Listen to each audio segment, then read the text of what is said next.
आज हम बात करेंगे क्वाड्रेटिक इक्वेशन के बारे में।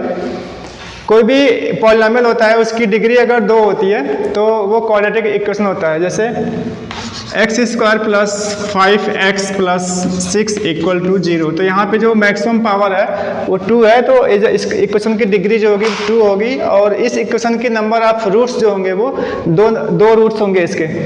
तो इसको फाइंड करने के लिए, 2 रूट्स को फाइंड करने के लिए सबसे पहले हम क्या करते हैं, इसका फैक्टर करते हैं। फैक्टर करने के लिए हम देखते हैं जनरल इक्वेशन को, A X square plus B X plus C equal to 0। हम क्या करते हैं, A X square plus B X plus C इस इक्वेशन से कंपेयर करते हैं, और यहाँ हम देखते हैं ए की वैल्यू यहाँ पे ए इक्वल टू 1 है, बी की वैल्यू यहाँ पे एक्स का कोफिशिएंट है तो बी की वैल्यू होगा 5, और c की वैल्यू होगा जो कांस्टेंट वैल्यू है वो 6 होगा। अब हम क्या करेंगे, इस इक्वेशन को ब्रेक करने के लिए हम इसको ऐसे ब्रेक करेंगे 2 नंबर्स में। सपोज करिए 2 नंबर l और m हम लेते हैं, तो l plus m equal to b के इक्वल होना चाहिए, और l और m का मल्टीप्लिकेशन जो होना चाहिए वो a इंटू c के बराबर होना चाहिए। तो अब हम क्या करेंगे, यहाँ जो वैल्यू 5 है, इस 5 को हम ऐसे ब्रेक करेंगे 2 नंबर्स में जिसका समेशन करने पे वो b के इक्वल हो, 5 के बराबर हो।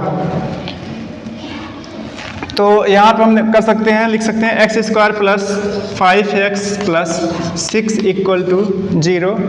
अब यहाँ पर देखते हैं जो AC जो है एल एम, जो मल्टीप्लिकेशन है L और M का वो A और C है। तो AC की वैल्यू यहाँ से हम देखेंगे तो A और C को मल्टीप्लाई करेंगे तो इसकी वैल्यू जो होगा वो 6 होगा।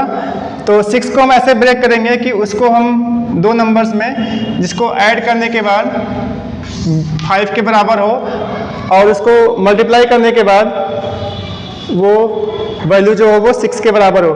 तो यहाँ पे हम इसको ब्रेक कर सकते हैं, एक्स स्क्वायर प्लस 5 को लिख सकते हैं 3 plus 2 into x plus 6 equal to 0। तो यहाँ देख सकते हैं 3 प्लस 2 जो है, 3 प्लस 2 को जब हम ऐड करेंगे तो l plus m equal to b है जो 5 के इक्वल है। ऐसे यहाँ पे 3 प्लस 2 5 हो जाएगा, और 3 और 2 को जब मल्टीप्लाई करेंगे तो ये वैल्यू जो होगा वो 6 के बराबर हो जाएगा। तो इस तरह से हम इसको लिख सकते हैं। इसके बाद हम इस ब्रैकेट को ब्रेक करेंगे, x square plus 3x plus 2x plus 6 equal to 0। अब यहाँ पे देख सकते, यहाँ पे एक्स स्क्वायर प्लस 3x है, दोनों में क्या है x कॉमन हो जाएगा। तो यहाँ से x कॉमन करेंगे तो ये वैल्यू मिलेगा x प्लस 3। इसके बाद यहाँ देखेंगे 2x प्लस 6 है तो यहाँ पे 2 कॉमन हो जाएगा, तो 2 कॉमन करेंगे तो यहाँ पे फिर से वही वैल्यू होगा x प्लस 3 इक्वल टू 0। अब देखेंगे दोनों जगह इक्वेशन x प्लस 3 यहाँ पे है और x प्लस 3, तो दोनों जगह से हम x प्लस 3 को कॉमन कर सकते हैं। तो यहाँ पे x प्लस 3 जब कॉमन करेंगे तो वैल्यू मिलेगा हमको x प्लस 2 इक्वल टू 0।